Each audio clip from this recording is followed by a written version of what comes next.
ओम साई राम सभी को। बाबा को कोटि कोटि धन्यवाद।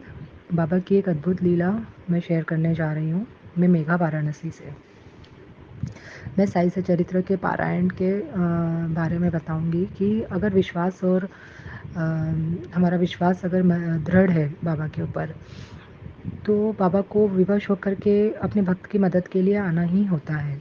ये मैं आपको एक अपने अनुभव से साई सचरित्र के पारायण से के ज़रिए बताऊंगी। मैं 15 सितंबर को बीमार हुई। मुझे जॉइंट पेन के साथ फ़ीवर हुआ। 2-3 दिन मुझे बहुत तेज़ फ़ीवर था और जॉइंट में बहुत ज़्यादा पेन था। तो यहाँ अभी वाराणसी में डेंगू और चिकनगुनिया बहुत ज़्यादा फैला हुआ है। तो मेरे घर पे भी मेरी सास को, देवरानी को, सबको हुआ था और फिर मुझे हुआ। तो मुझे बहुत एक्सट्रीम पेन, जॉइंट पेन था।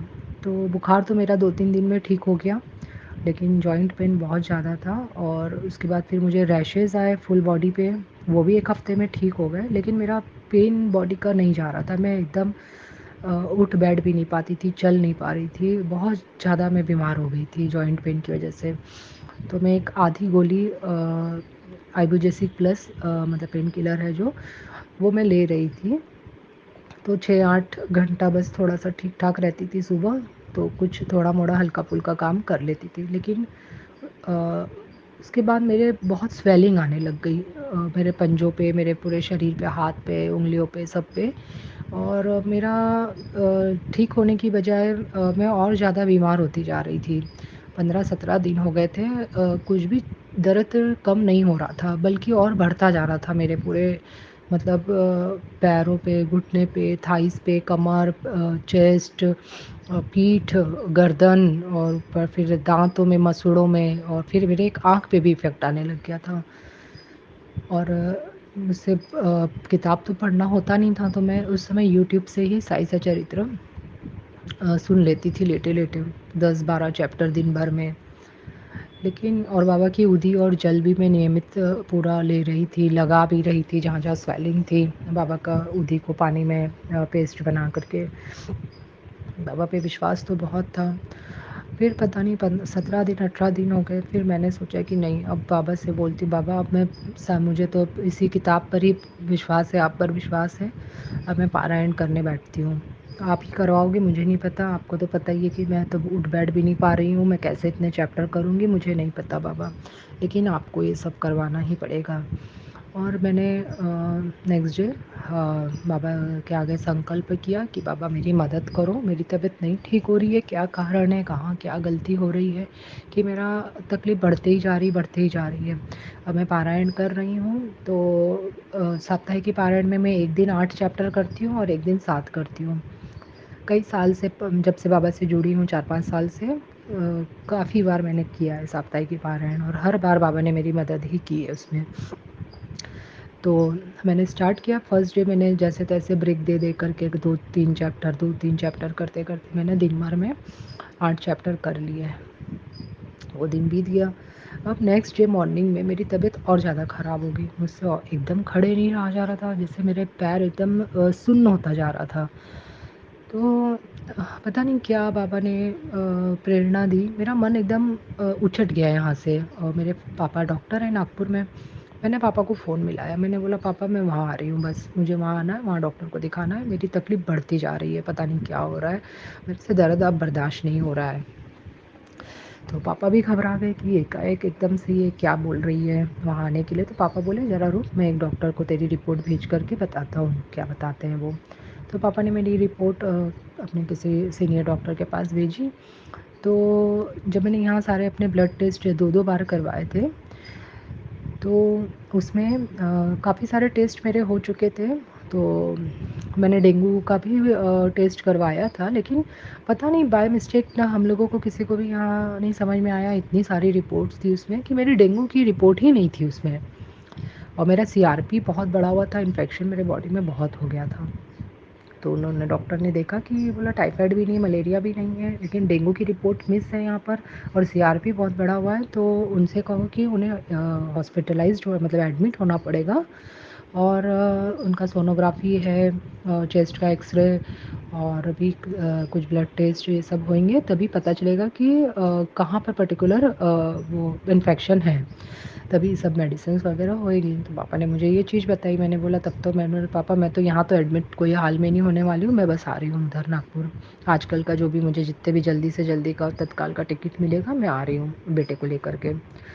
तो मम्मी के यहाँ पर भी मेरे सब दिवाली की साफ़-सफ़ाई निकली हुई थी तो मम्मी भी थोड़ा-सा टेंशन में आ गई कि लेकिन फिर बोली कि चलो ठीक है आ जाओ देखते हैं यहीं करवाते हैं इलाज। तो अब बाबा की लीला देखिए, मैं अपने मोबाइल से ऐप में देख रही हूँ मुझे तो कहीं टिकट नहीं मिल रहा है खाली। ना तत्काल में है और ना ऐसे हैं और पापा भी मेरे वहाँ से देख रहे हैं उन्हें भी नहीं मिला। लेकिन मेरे बेटे को पता नहीं कौन से ऐप में उसको टिकट खाली मिला। उसने नेक्स्ट डे का ही मतलब आज जैसे मॉर्निंग में मेरी ये सब बात हो रही है पापा से और दूसरे ही दिन की रात की 8 बजे की ट्रेन का मैं 2 टिकट मिल गया। तो बस मेरा जाना हुआ, फिर मैंने बोला बाबा को, पता नहीं क्या बाबा आप करवा रहे हो, साई सचरित्र के पारायण में मुझे बीच में ही पता नहीं पारायण में कर पाऊँगी, नहीं कर पाऊँगी, मुझे कुछ नहीं पता आप क्या करवा रहे हो, लेकिन मेरा मन यहाँ नहीं लग रहा है और आपने देखो व्यवस्था भी बना दी, टिकट भी मिल गया है और आप भेज रहे हो, अब आप साथ-साथ रहना और मेरा ये सब इलाज करवा कर के मुझे स्वस्थ करके ही आप बाबा लेकर के आना। तो समस्या थी मुझे दूसरे दिन कि इतना प्लेटफ़ॉर्म चलना पड़ेगा, सीढ़ियाँ चढ़नी पड़ेगी, मैं कैसे करूँगी सब मुझसे चला ही नहीं जाता था एकदम। लेकिन पता नहीं क्या एक अदृश्य शक्ति जैसे एहसास होता था कि साथ चल रही है। बाबा मेरे को ही ले जा रहे हैं उस पारायण पे जो मैंने बाबा से संकल्प किया कि मुझे ठीक करो आप। तो मैं चढ़ ली इतना सारा प्लेटफ़ॉर्म और मेरे घर के पास में एक स्टेशन है वहीं का ही हमें टिकट मिला, तो बहुत ज़्यादा भी नहीं जाना पड़ा। और चल ली मैं और ट्रेन में भी चढ़ गई, बैठ गई। फिर मेरे पास एक समस्या मैंने बाबा से और कहा था कि बाबा मुझे 20 घंटे की जर्नी है यहाँ से, तो टॉयलेट अगर अच्छा नहीं मिला तो मैं क्या करूँगी बाबा?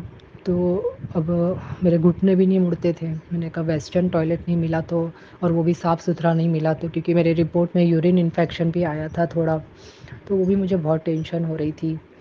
तो हम लोग जब अपने बोगी में चढ़े इतनी साफ़, इतनी क्लीन बोगी और बाथरूम जब मैं वॉशरूम गई अपने बेटे के साथ रात में वो मुझे पकड़-पकड़ के ले गया, तो वेस्टर्न टॉयलेट भी मिल गया, वो भी एकदम नीट एंड क्लीन। जबकि हालाँकि इतना साफ़-सुथरा मिलता नहीं है ट्रेनों में, लेकिन सब बाबा की कृपा थी, जो-जो चीज़ मैं बोल-बोल के चल रही थी वहाँ से, तो वो सब कुछ बाबा कर रहे थे, एक-एक करके। तो वो भी मेरी समस्या बाबा ने हल की और फिर मैंने बोला बाबा को कि बाबा सुबह के टाइम मुझसे उठा भी नहीं जाता है, बहुत ज़्यादा ट्रेन को लेट भी मत होने देना, मैं नहीं बैठ पाऊँगी बाबा। तो ट्रेन भी लेट नहीं हुई और जबकि यहाँ पर यूपी पे कोई रेलवे ट्रैक का काम चल रहा था, तो ट्रेनें बहुत लेट हो रही थी, रद्द भी हो रही थी, कैंसल भी हो रही थी। लेकिन हमारे साथ ऐसा कुछ भी नहीं हुआ। नागपुर के आउटर पे ही बस कोई 15-20 मिनट ट्रेन बस लेट हुई, पास नहीं मिलने की वजह से, बाकी पूरा राइट टाइम हम लोग दोपहर को 1 बजे पहुँच गए और मैंने बाबा से यहाँ से बोल के ही चला था, बाबा मेरे साथ रहना, मुझे एहसास कराना कि आप मेरे साथ ही चल रहे हो, मुझे थामे हो, आप मुझे गिरने नहीं दोगे, कहीं भी मेरे पैर से चला नहीं जा रहा है तो। तो जब मैं ट्रेन में मेरी मिडल बर्थ थी और लोअर बर्थ पे दोनों में नीचे एक-एक साउथ इंडियन लेडीज़ लोग थी दोनों, थोड़ी उम्र वाली थी, एज वाली थी वो लोग। तो 8 बजे की रात की ट्रेन थी, मैं लेटी हुई थी, रात में करीब बाबा का नाम जाप और ये सब कर रही थी, साई कष्ट निवारण और बाबा का नाम जाप। तो एकाएक मेरे कान में बाबा का भजन सुनाई दिया। नीचे वाली आंटी के फ़ोन पे रिंग बजी, वो बाबा का भजन, साउथ इंडियन लेडीज़ थी वो लोग। मैं इतनी खुश हो गई, मैं बोली अरे बाप रे! बाबा मेरे साथ हैं। बाबा ने मुझे एहसास करा दिया कि वो मेरे साथ हैं। और फिर वो लोग अपना कुछ शिरडी-शिरडी बोल रही थी। अब वो हमारी हिंदी लैंग्वेज ना समझे ना वो इंग्लिश भी नहीं समझती थी बहुत ज़्यादा। तो मैंने उनसे पूछा कि आप लोग शिरडी बाबा को मानते हो? तो उन्होंने यस कहा। मैंने कहा चलो बाबा के डिवोटीज़ मेरे साथ चल रहे हैं, बाबा का रिंगटोन बाबा का भजन के रूप में सब साथ में हैं, बाबा साथ में हैं, बस मैं रिलैक्स हो गई। मैंने कहा नहीं अब तो बाबा मुझे नागपुर छोड़ के ही आएँगे।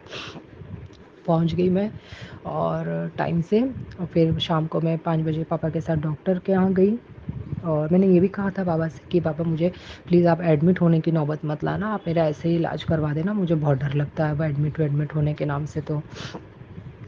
तो गए हम लोग डॉक्टर के यहाँ मैं और पापा, तो उन्होंने सब चीज़ें समझा, सब देखा उन्होंने, मेरे पैर में इतना स्वेलिंग वगैरह था, तो वो बोले कि कुछ नहीं करना है इनको, बस सिर्फ जो इनको मेडिसिन का साइड इफ़ेक्ट है।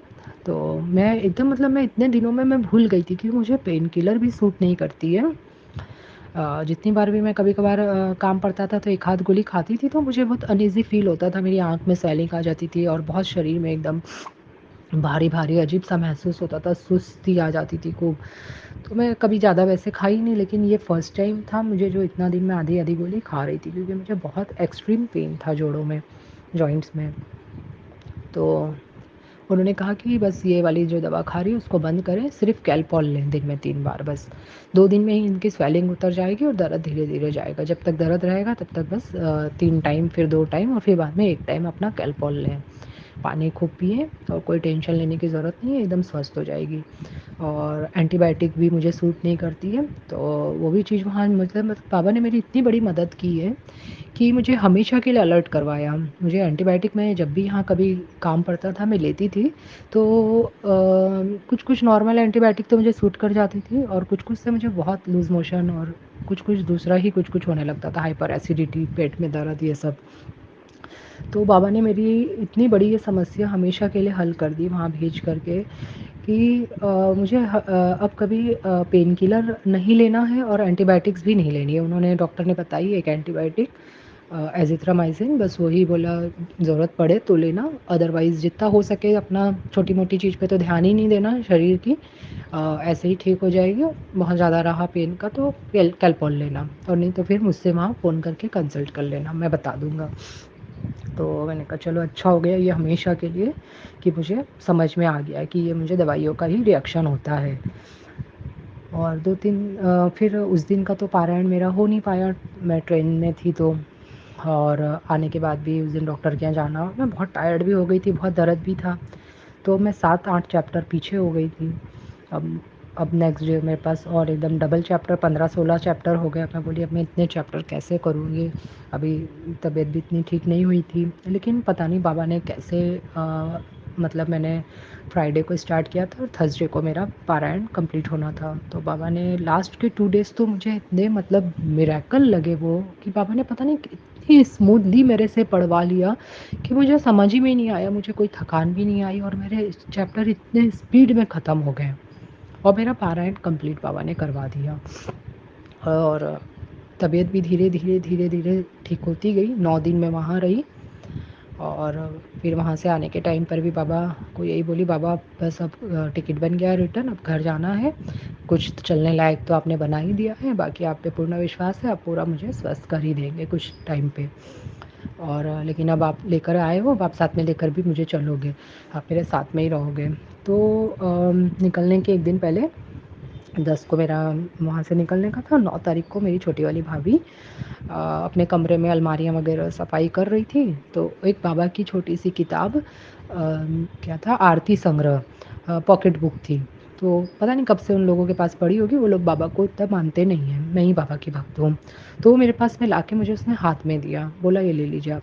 वो मराठी में है। मैंने कहा, जैसे ही मैंने हाथ में देखा उसमें फ्रंट पेज पे ही बाबा का फ़ोटो था। मैंने कहा अरे वाह! लो देखो बाबा तो मेरे साथ चलने तैयार हो गए हैं, बाबा मुझे ले जाने के लिए आ गए मेरे पास। और मैंने उसको अपने पर्स में रख लिया। इस तरीके से रिटर्न में बाबा मेरे साथ इस तरीके से वापस आए और आने के टाइम पर भी बहुत अच्छे से वो मुझे लेकर के आए। कोई मुझे रास्ते में भी कोई तकलीफ़ नहीं हुई, कोई परेशानी नहीं हुई चलने में, और आने के टाइम पर भी बाथरूम की कोई परेशानी नहीं हुई। वही सेम वैसा ही वेस्टर्न टॉयलेट मुझे मिल गया और मुझे कोई दिक्कत नहीं हुई, नीट एंड क्लीन था सब कुछ। और आके मुझे 3-4 दिन हो गए हैं यहाँ पर और अब थोड़ी इम्प्रूवमेंट और हो गई है। दर्द अब थोड़ा कम हो गया है पैरों पे, अब धीरे-धीरे चला जाएगा। और आने के बाद से मैंने दूसरे ही दिन से बाबा के पास में अपने मंदिर में एक गिलास में पानी भर के उसमें बाबा की उदी और खंडोबा जी के मंदिर की हल्दी का वो प्रसाद मिला हुआ था, मेरे पास रखी हुई है एक डिब्बी में वो हल्दी। तो चुटकी भर वो हल्दी डाल देती हूँ और कुछ पत्ते तुलसी के बाबा के पास उस गिलास में भर के रख देती हूँ और बाबा को बोला है, बाबा मुझे देखिए कोई मेडिसिन्स तो खानी नहीं है, अब मेरी तो औषधि यही है, अब आपको ही मुझे इससे ठीक करना है, मुझे सँभालना है। अब मैं इसको रख रही हूँ और उसको मैं दिन-रात रखती हूँ बाबा के पास में और दूसरे दिन सुबह में वहाँ से उस गिलास को उठाती हूँ और वो जल मैं पी लेती हूँ। 2-3 दिन से मैं उसको पी रही हूँ। बाबा से बोली हूँ इसी से मुझे आप मेरा इन्फेक्शन अंदर का और भी जो भी सब बीमारी है, मेरा दर्द तकलीफ़ सब दूर करना बाबा आप। और जब तक नहीं सारा ठीक होएगा मैं इसको रोज़ ग्लास को वहाँ पर भर कर रख कर के पीती रहूँगी। तो यही थी साई सचरित्र की किताब की पावर बाबा की। अगर हम लोग अगर हमारा विश्वास दृढ़ हो बाबा के ऊपर, तो बाबा को अपने भक्त के लिए आना ही होता है। और बाबा इस मेरे पारायण के ज़रिए बाबा मेरे पास किस तरीके से आए, मुझे पारायण में ही एकाएक उठा कर के नागपुर भेजना और मुझे एक संकट से निकालना। उसी समय थर्सडे को लास्ट थर्सडे को ही साईं मंजू जी का साई संदेश में आया था कि मैंने तुम्हें एक बड़े संकट से निकाला है, जिसका मैंने मैसेज भी किया था साई चिल्ड्रन ग्रुप में कि मैं आप लोगों से एक शेयर करूँगी एक लीला कि मुझे भी बाबा ने इतने बड़े एक संकट से निकाला। पता नहीं अगर मैं वो मेडिसिन खाती रहती पेन किलर, तो न जाने पता नहीं मेरे बॉडी का क्या पार्ट्स फ़ेल कर जाता अंदर या कुछ भी अनहोनी हो सकती थी। लेकिन बाबा ने मुझे बचाया इतने बड़े संकट से और आगे के लिए भी मुझे अलर्ट करवाया कि मुझे वो सब मेडिसिन्स अब नहीं खाने रहेंगे। ताकि मैं अपने आप को उस तरीके से ध्यान रखूँगी, सारी नैसर्गिक चीज़ों से अपने आप को ठीक-ठाक रखने की कोशिश करूँगी। तो बाबा का कोटि-कोटि धन्यवाद, साई सचरित्र का बुक का भी बहुत-बहुत धन्यवाद। बाबा हैं उसमें और बाबा सुनते हैं। बाबा को आप बस प्रेम से बुलाओ, विश्वास से बुलाओ, बाबा दौड़े आते हैं। बाबा अपने बच्चों का दुःख दर्द देख ही नहीं सकते हैं। जय साईं राम, ओम साईं राम।